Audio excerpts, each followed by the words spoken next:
Um dos vídeos mais importantes que eu devo vir fazer neste canal é o vídeo de hoje, pessoal, em que nós vamos falar da Declaração Universal de Direitos Humanos, a nossa DUDH. Ele é um documento extremamente relevante, porque ele simboliza ali o nascimento dos direitos humanos. Quando nós falamos de direitos humanos, é a tratativa da dignidade, né? Para além das fronteiras estatais a nível internacional. E a Declaração Universal, ela inaugura essa fase, ou melhor, ela marca, né, a fase de internacionalização consolidada propriamente dita. Nós tivemos algumas tentativas anteriores lá quando criamos o OIT, quando tivemos o movimento da Cruz Vermelha, entre a própria Liga das Nações, de se criar organismos e a partir daí nós termos alguns documentos internacionais de direitos humanos, mas as tentativas anteriores não foram muito exitosas. A DUDH ela já marca, né, ali as Nações Unidas tendo como um dos seus grandes objetivos trabalhar e tutelar esses direitos humanos a nível internacional. Então é um documento extremamente relevante e nós vamos estudá-lo primeiro para entender aqui o contexto em que se coloca a DUDH. Depois nós vamos dar uma olhada nas suas principais premissas e, claro, eu vou trazer aqui os seus destaques, já deixando claro como recomendação a leitura do texto. Texto de 30 artigos, texto que você lê em meia hora, vale a pena você pegar depois deste conteúdo que eu faço aqui, sentar e dar uma lidinha na DUDH, vai ser muito bom para você poder acertar questões, tá bom? E aí, pessoal, eu começo a conversa mostrando para vocês essa imagem, tá? Essa aqui é a primeira-dama dos Estados Unidos, Eleanor Roosevelt, segurando, né, uma das versões da DUDH. Essa é a versão em espanhol, né? Se bem que quando eu pesquisei e vi que era a versão em espanhol, fiquei em dúvida, né? Porque aqui tem em inglês, ó, The Universal Declaration of Human Rights, né? Mas o texto aqui, né, pelo menos das fontes que eu busquei, diz que está em espanhol e ela está segurando a versão que traz para as Américas, né? Claro que não para os Estados Unidos, que adota a língua inglesa, mas é a versão em espanhol que fora traduzida e ela trabalhou ali, né, para que nós tivéssemos essa tradução, tá? Então só para você saber um pouquinho de informação. E já que nós estamos falando de algumas personalidades e pessoas relevantes à época, nós temos esse senhor aí, né, o John Peters Humphrey, né? Eu vou até escrever o último nome dele aqui, né, para você saber quem é. Tá? Nunca vi isso sendo cobrado, tá, pessoal? Mas é interessante para a gente poder entender um pouco como as coisas funcionam e como as coisas se deram, né? Olha só a importância do que esse cara fez. Humphrey, né, foi o diretor de direitos humanos para o Secretariado das Nações Unidas, ou seja, o primeiro cara escolhido para se preocupar, né, com a tutela dos direitos humanos, só para contextualizar, né, Nações Unidas em 45, ali no pós-Segunda Guerra Mundial. Entre os propósitos está a tutela dos direitos humanos e, portanto, nós criamos um secretariado específico para tal finalidade e a primeira pessoa a ocupar esse secretariado foi aí o John Peters Humphrey, que é esse cara que está na imagem que você vê. Tá? Por que ele é importante? Porque foi ele quem fez a minuta da declaração. Foi ele quem listou ali, né, os 30 direitos ou os 30 artigos da declaração. Naturalmente houve alguns ajustes quando isso foi levado para a Assembleia Geral das Nações Unidas, mas foi ele quem protagonizou os primeiros artigos, né, artigos de primeira, de segunda dimensão que estão na Declaração Universal. Legal, né? Interessante isso. Ele chamou, inclusive, tá, de Carta Magna da Humanidade à época, mas não foi o nome que pegou. Nós tínhamos a Carta Magna de 1245 lá, né, que estava correlacionada às limitações que se impuseram, né, aos reis absolutistas ingleses, né, a Carta Magna ou a Carta do João Sem Terra, do rei João Sem Terra. E aí a expressão que vingou mesmo foi Declaração Universal dos Direitos Humanos, até para não gerar alguma confusão com aquele documento. Tá? Ele fez a minuta e depois ele submeteu à aprovação pela Assembleia das Nações Unidas. E em 1948, tá, a Resolução 217A é a que aprova ADU-DH. E isso é muito importante, porque daqui a pouco eu vou te perguntar, a ADU-DH é um tratado? Não, ela é uma resolução da Assembleia Geral da ONU. Tem diferença? Tem uma diferença muito relevante a partir daí. Mas vamos lá, à época nós tínhamos cerca de 55 para 60 nações, né, dentro das Nações Unidas, ali o bloco originário, e nós tivemos uma votação de 48-0, porém nós tivemos 8 abstenções, ou seja, né, os representantes dos países, né, chegaram ali nas Nações Unidas, fizeram o debate a partir do texto do Humphrey e aprovaram, 48 aprovaram e 8 se abstiveram. E aí você pode estar perguntando, professor, quem foram os países que se abstiveram à época, né?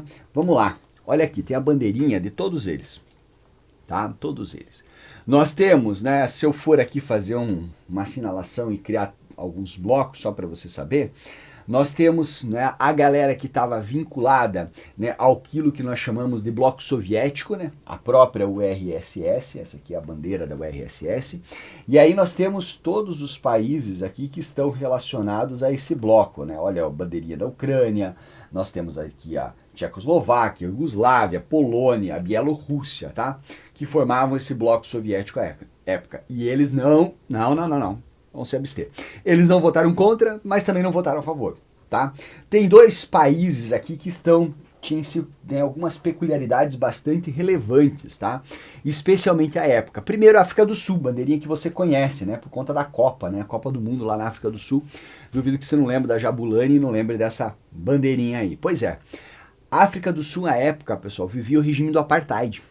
E por conta disso, tá, estava totalmente em desacordo, né, com o alinhamento internacional e não, né, se absteve, portanto, de votar favoravelmente a adoção da resolução. E claro, né, outro país que nós sabemos aí que tem bastante problema, né, em termos de modos de agir, pensamento, é a Arábia Saudita. Tá?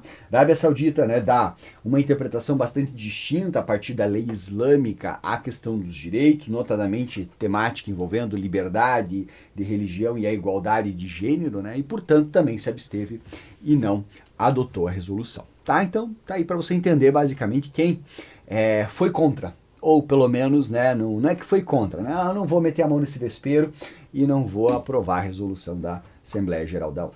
Tá. Sobre o que nós temos, o que vem tratar essa resolução, tá? Ela trata de direitos de primeira dimensão e de segunda dimensão. Vale aqui um rápido registro. Primeira dimensão, direitos de liberdade, tá? São os direitos, né, aqui voltados a exigir uma abstenção estatal, a impor limites à atuação do Estado. Né, os direitos, né, nós temos aqui os direitos de liberdade e também os direitos de caráter político. E basicamente são direitos que dizem assim, ó, peraí, governante, você não tem todo o poder que você acredita que você quer, ou não é porque você é o soberano, porque você é o detentor do poder, você vai fazer o que você quiser. Não, se você quiser prender algum cidadão, vai prender em determinadas condições, se você quiser tributar, você não pode tributar de forma expropriatória, você vai impor limites aqui para os caras não agirem de forma excessiva, tá? Legal? É o que garante proteção ao cidadão frente ao Estado. Mas nós temos também direitos de segunda dimensão, que são os direitos sociais, econômicos e culturais. São direitos que trazem para o Estado responsabilidade. Não só lá na primeira dimensão de não violar, mas aqui de agir. Né, de trazer um estado prestacional, de proporcionar um estado prestacional. Tanto é que eu olho para a primeira dimensão, tem aquele caráter negativo, não faça. Eu olho para a segunda dimensão, eu tenho o exato oposto, né, o extremo oposto. Faça, haja, tá? E é o estado prestacional. Esses 2 vieses, eles estão contemplados dentro da nossa DUDH. Inclusive, né, do artigo 1º até o artigo 21, mais ou menos, ali são os principais artigos, nós temos primeira dimensão. Do 22 ao 30, nós temos a segunda dimensão, isso só para deixar anotadinho aqui para você, porque você vai depois fazer a leitura da DUDH. Interessante, temos terceira dimensão? Não. Em relação à terceira dimensão, vou até anotar isso para vocês, o que você tem que saber? Que a terceira dimensão, ela é marco dentro da DUDH. Tá? Marco teórico. O que é isso, pessoal? A DUDH, no preâmbulo, ela vem falar em direitos de fraternidade. Né? Ela vem sugerir que nós tenhamos algum desenvolvimento a partir dela, não nela, mas a partir dela desses direitos relacionados à solidariedade e fraternidade, que é a temática da terceira dimensão, que vai vir depois. Ao longo do tempo nós começamos a ter esse tratamento para meio ambiente especialmente, né? Nós temos vários documentos internacionais com esse foco, tá? Essas são as principais informações e você já entendeu, dada toda a circunstância histórica, dada a relevância da DUDH, que ele é o principal sistema, né, o principal documento do nosso sistema global de direitos humanos. Tá? Lembrando que nós temos, né, os sistemas regionais, tem a OEA. A OEA não tem nada a ver com a DUDH, né, a Organização dos Estados Americanos. Tanto é que o principal documento do sistema da OEA é o Pacto de São José das Costa Rica, mas deixa isso do teu lado agora, não vá se preocupar com isso nesse momento. Tá bom. Olha só, pensa só o quão importante foi a minuta desse documento criado pelo Humphrey, né? Pô, isso aqui se tornou o principal documento de direitos humanos. Tá? Não obstante isso, influenciou pra caramba as constituições. A nossa Constituição Federal, no artigo 5º, ela é uma adaptação dos 30 artigos da DUDH. Você vai ver outras constituições fazem o mesmo. Tem muita sincronia do que os estados adotam. Ele influenciou as constituições de cada um dos estados.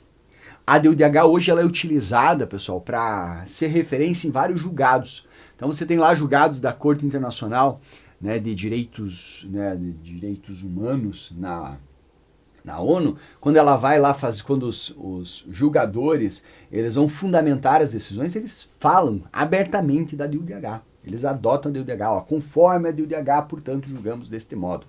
Há quem diga, inclusive, que a DUDH se transformou numa espécie de uso e costume, tá? De modo que, embora, né, ela não seja propriamente um tratado internacional, e aí a gente vai discutir um pouco sobre o seu caráter vinculativo a partir de agora, ela se transformou em um documento vinculante pelo uso e costume, né? Uma das fontes de direito internacional, e portanto de direitos humanos, é justamente o uso e o costume, aquilo que se pratica de forma habitual e se tem como regra geral e abstrata entre os países que estão relacionados ou entre as partes envolvidas, tá bom? Mas vamos explorar um pouco mais essa temática do que é a DUDH hoje. Porque lá em 48 ela tem esse papel simbólico, isso se consolidou ao longo do tempo, realmente nós reconhecemos toda esta relevância histórica, né, da Declaração Universal, mas e aí? O que ela é hoje, né? Vamos lá, ela é uma resolução da Assembleia Geral das Nações Unidas? Sim. Tá? Então vou até colocar aqui, ó, em caneta, sim. Ela é. Tá? Mas eu tenho ela como um tratado internacional? Não, ela não é um tratado internacional. Não é um tratado internacional. Certo? Não. Por quê? Porque ela é uma resolução. A aprovação de um tratado internacional tem outro foco, né? Basicamente, os países dentro das Nações Unidas ou dentro da OEA, eles se reúnem a partir de representantes desses respectivos países, eles começam a discutir a elaboração de uma minuta, de um texto sobre determinado tema que eles querem vir regrar. Depois que eles elaboram esse texto, eles submetem ali alguns órgãos internos da ONU, depois eles voltam e votam. Mas aí os próprios países fazem essa votação. Não é representante. Veja, por mais que dentro da Assembleia Geral da ONU nós tenhamos representantes do Brasil, representantes dos Estados Unidos, tanto é que você viu ali o bloco, né, soviético, né, Arábia Saudita, África, que estavam presentes, mas não votados, mas eles não são representantes do Estado. Eles são representantes do Estado que atuam dentro das Nações Unidas. É como se eles fossem membros da ONU e não membros do Estado, embora esses membros da ONU sejam indicados pelos Estados, né? Há uma sutil diferença quanto a isso e eu preciso que você entenda, né? Uma coisa é eu, Ricardo, representante do Brasil, ou eu, Ricardo, escolhido, né, dentre as cadeiras como um brasileiro a compor, mas sendo representante das Nações Unidas. E são esses representantes das Nações Unidas que fizeram a edição da Declaração Universal, portanto, ela não é um tratado internacional. É um documento jurígeno, veja, uma palavrinha diferente, né? O que é jurígeno, né? Ela é própria do direito, sim. Sim, é isso, tá? Então, só para você entender, é um documento de direito, tá? Mas é um documento vinculante, pessoal, aqui eu coloco um ponto de interrogação, tá? Eu coloco um ponto de interrogação e eu vou te dar a resposta para questões objetivas. É um documento vinculante? Não. as provas aqui, na grande maioria, né, elas vão dizer que a Declaração Universal dos Direitos Humanos, elas irão constituir, pessoal, basicamente uma soft law. O que seria uma soft law? Né, eu coloquei aqui um ursinho de pelúcia. É algo mais soft, mais suave, mais tranquilo. Por quê? Porque não tem o caráter vinculante. Basicamente é uma declaração de direitos, então tem lá 30 direitos declarados, cujos países, né, que fazem parte das Nações Unidas devem observar. Só que se eles não observarem, eles não sofrem sanções. Só para você entender melhor esse ponto, quando você olha, por exemplo, para o texto da Declaração Universal, ela declara direitos. As sanções pelo descumprimento? Não tem previsão, prescrição de sanção. Simplesmente ela declara 30 direitos.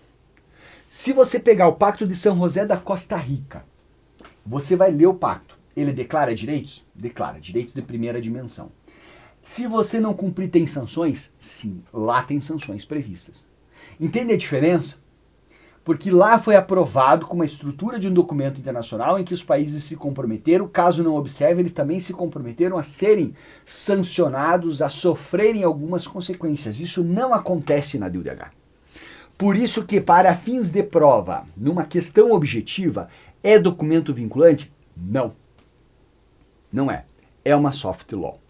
Porém, né, nós temos uma construção doutrinária, Augusto Cansado Trindade, Flávia Piovesan também fala disso, no sentido de que se transformou ao longo do tempo em um documento vinculante, dado o fato de se ter aqui a DUDH como uma interpretação autorizada da Carta das Nações Unidas, que é um tratado internacional, por ser uso e costume de direito internacional, que eu acabei de falar agora há pouco, por ter sido adotado como parâmetro jurisprudencial por várias decisões internacionais e por ter sido também adotado por constituições dos estados, entre os quais eu posso citar naturalmente o Brasil, aqui lá no seu artigo 5º da nossa Constituição.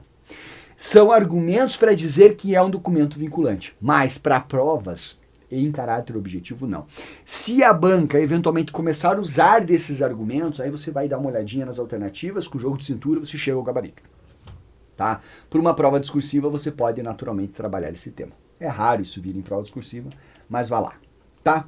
Ó, a primeira parte, pessoal, e eu fiquei aqui uns 15 minutos, né, falando a respeito disso, é a parte mais de colocação, o que é, quais são os principais direitos, se é vinculante ou não é. A partir daqui, basicamente, o estudo nosso começa a se circunscrever aos artigos. Eu não vou passar todos, eu vou deixar alguns destaques e vou depender de você fazer a leitura, tá?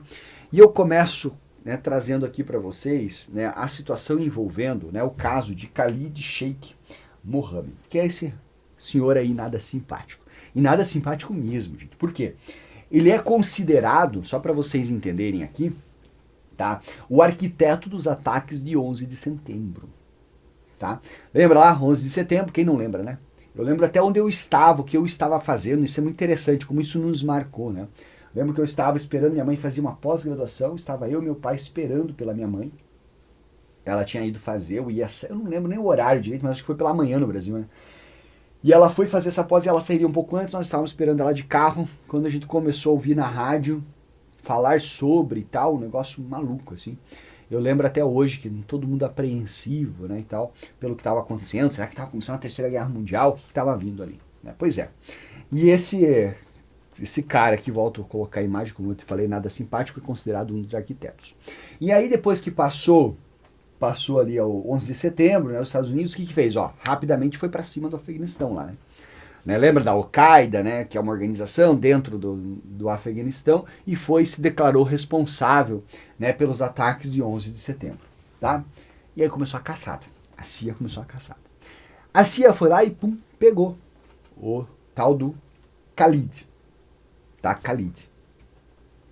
Pegou o tal do Khalid. E levou ele para onde? Para Guantánamo. Opa, a canetinha tá querendo dar uma travada aqui. Vamos ver se ela vai me ajudar a escrever. Agora foi. Khalid. E levou o Khalid para Guantánamo. Tá? E o que fizeram em Guantánamo? Tortura. Fizeram até o conhecido waterboarding, né, que é o afogamento simulado. Torturaram o Khalid para obter informações. E há uma discussão, parece que as informações que ele trouxe, inclusive, foram determinantes para depois se pegasse Osama Bin Laden. Tá? Te pergunto, né? Pensa só, você não acha justificável torturar o Khalid? 3.000 e poucas mortes, abalou toda a estrutura internacional, né? Dizimou uma porrada de gente. Poderia ou não poderia torturar? Será que faria sentido torturá-lo para que se obtivesse as informações? Galera, eu como professor aqui, eu vou dizer o seguinte, né? Em direitos humanos, nós vamos ter 2 direitos humanos que são tidos como absolutos, tá? Primeiro, vedação à escravidão e segundo, vedação à tortura, tá? Isso como professor. Você vai ver Bob falar a respeito disso, você não vai encontrar em nenhum documento internacional de direitos humanos nada que venha dizer, olha, você pode torturar, você pode submeter alguém à escravidão, então não dá. Tá? Posso dizer, portanto, que a conduta da CIA americana está em desacordo com a Declaração Universal? Está em desacordo com o direito internacional dos direitos humanos? Com certeza. Mas pare e pense. É outra teoria utilizada, né? A teoria da bomba relógio. O cara lá tá com uma bomba relógio dentro de um estádio de futebol. Só ele sabe desarmar. E vai morrer uma porrada de gente que não dá tempo de evacuar todo mundo. Poderia torturá-lo para conseguir obter a senha lá e desarmar a bomba? Há gente que diga que sim. Vai salvar muito mais. Né? Mas os direitos humanos não, você vai ter que buscar outros elementos para que você possa obter essa informação não torturando. Você entende que a tortura ela viola mais a dignidade que a própria morte. Tá? Beleza, olhando sob viés, eu concordo. Mas claro que numa decisão, numa situação prática, é muito difícil, tanto é que acontece. Você vai ver situações, né, extremas, como é o caso aí do Khalid, em que ele foi torturado. Tá? Será que seria possível ter obtido a prisão do Osama Bin Laden antes? Ou melhor, né? Talvez ele não obtivéssemos a prisão dele, não sei. Tá? A gente nunca vai saber. É o tipo de coisa que não tem um VAR para você ter um tirateima, né, e chegar a tirada de dúvida. Mas pense só, né, como ferido estava o orgulho, está ainda o orgulho americano desde que aconteceu. Né, quanto, né, isso foi prejudicial para aquele país. Então uma coisa é a prática, uma outra coisa é a teoria, e aqui não quero te dar uma resposta. Eu confesso para você que eu fico sensibilizado a pensar, se o cara tá com uma bomba, se eu posso torturar ele para obter a senha e não matar 50.000 pessoas no estádio de futebol. E aí? Tá? Beleza. Uma coisa é a vida, né, gente? Tá bom. Mas só para você entender, a Declaração Universal, ela traz essa vedação à tortura e à escravidão como direitos humanos absolutos, é o que você vai marcar em prova, tá? Beleza. Igualdade perante a lei, pessoal, aqui no sentido de isonomia, tá? Da igualdade no seu sentido material, não só aquela igualdade formal, mas você criar eventualmente políticas públicas, ações afirmativas, né? Você desequilibrar a balança em termos práticos para que se chegue à igualdade no seu sentido material, é regra que está prevista na DUDH. Ela traz também uma série de garantias de ordem processual, tá? Eu nem vou ler todas elas aqui, tá aí para você. Ela tem esse rol dessas garantias processuais todas estabelecidas lá. Você dá uma olhadinha depois, tá bom? Vem para cá. Eu quero agora conversar com vocês sobre uma outra situação bastante interessante, tá? Sobre essa senhora aqui, ó, a Iomardi, tá? Ela é venezuelana, tá? Ela é venezuelana, tá viva até hoje. E ela é considerada um dos grandes expoentes em termos de educação na Venezuela. Na verdade, hoje a nível internacional, tá? Ela é reconhecida na Venezuela como educadora, ficou reconhecida internacionalmente, palestra pelo mundo todo e tal, muito conhecida. Tá, mas o que aconteceu com ela? Nós sabemos muito bem da situação, né, da Venezuela. É uma situação que, desde a época em que ela saiu de lá, e isso também se mantém hoje, né? Nós temos lá escassez, fala-se em escassez crônica de alimentos, de medicamentos, desemprego alto, né, um governo opressor, né, um governo corrupto, né? Você tem lá o processo eletivo, o processo eleitoral totalmente desvirtuado, não se tem garantia de que é um processo que representa a maioria, enfim, tá? E aí o que aconteceu? Dentro desse contexto, em um determinado momento, ela estava nos Estados Unidos, lá palestrando, e ela trouxe, né, críticas ao governo venezuelano. Rapidamente o governo venezuelano veio e a colocou inimiga de Estado. Inimiga de Estado. O que ela fez? Não retornou. Não retornou à Venezuela e pediu asilo aos Estados Unidos. Tá? Isso para você só contextualizar aqui uma das regras mais importantes da DUDH, que é o direito de asilo. O direito de asilo, ele é dado, ele é outorgado a todas as pessoas, independentemente de onde elas estiverem, independentemente da nacionalidade que possuírem. A dizer que se elas forem, né, se elas estiverem sob perseguição, ameaça de perseguição ilegítima, nos seus respectivos países de origem, elas podem buscar proteção fora do seu país. É o que aconteceu com a Yormadi. Certo? É isso. Tá? É claro que ela, a partir do momento que ela é declarada inimiga de Estado, se ela volta para lá, ela vai se ferrar só porque ela falou e trouxe uma crítica ao governo. Isso não pode, tá? Beleza. O que acaba caindo em prova? Nem é tanto essa parte, né, que diz respeito aqui ao direito de asilo, mas especialmente as exceções, ou seja, duas situações em que não se concede asilo, pessoal. Quando nós tivermos prática de crime comum. Então vou lá, vamos supor que o Mardi tivesse matado alguém na Venezuela e ido para os Estados Unidos. E aí o governo venezuelano ditou, olha, nós precisamos que ela seja deportada para que ela responda pelo crime que aqui praticou. Ela pode pedir asilo? Claro que não. E também ela não poderia pedir asilo se ela tivesse praticado algum ato atentatório aos propósitos e aos princípios das Nações Unidas, né?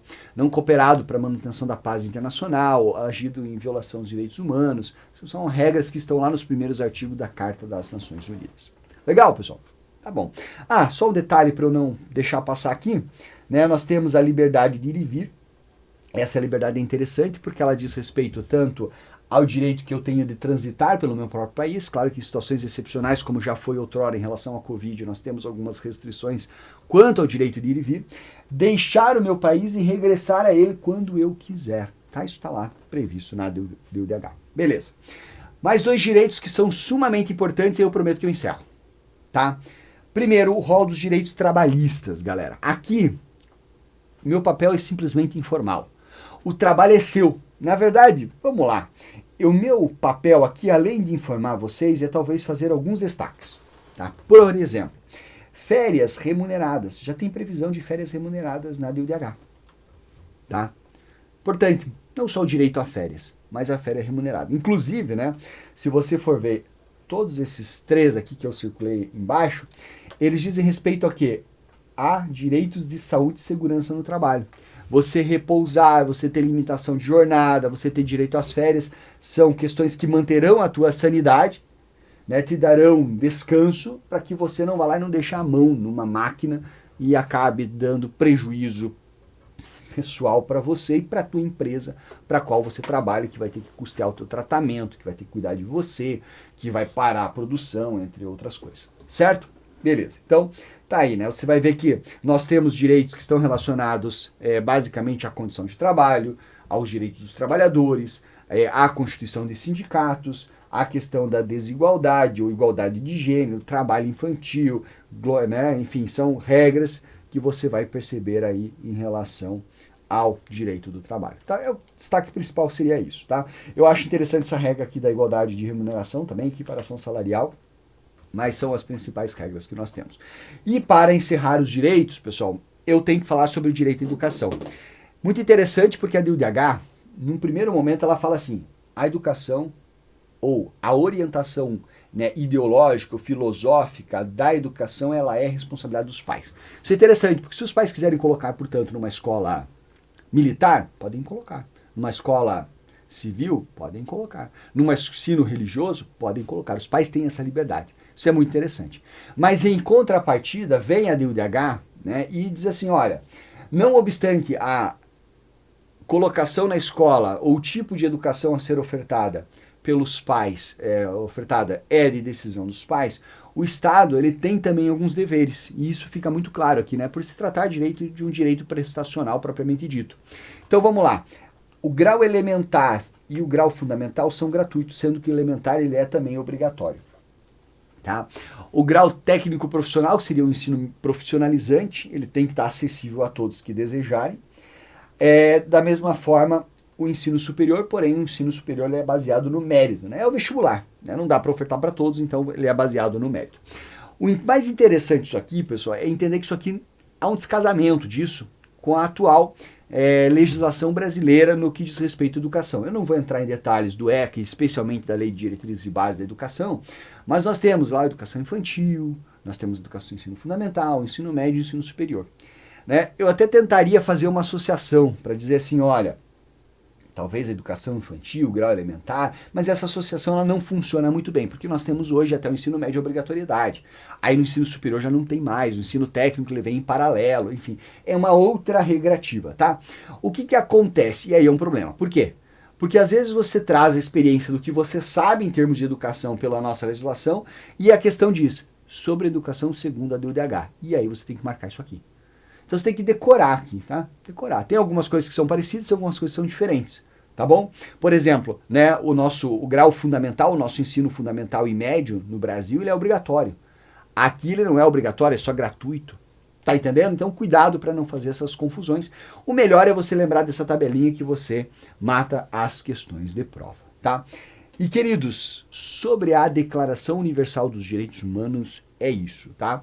Fica de novo a dica que eu já fiz de você ler a DUDH, 30 artiguinhos, faz a leitura, pega esses principais, né, artigos sobre os quais nós falamos, eu destaquei aqui com vocês e contei algumas historinhas para que você faça uns grifos, uns destaques a mais, depois vai ver como você vai se dar em prova, você vai se dar super bem. Baixa uma bateria de questões, eu tenho plena convicção de que você vai acertar. Eu quero joinha se você gostou, quero comentário aqui embaixo se tiver alguma dúvida. E mais do que isso, inscreva-se no nosso canal, que eu tenho trazido vídeos relevantes de direitos humanos para que você possa objetivamente estudar. Meia hora aqui, tá? Não doeu, né? E talvez você tenha até assistido numa velocidade um pouco maior. Muito obrigado, beijo no coração a todos e bons estudos. Tchau!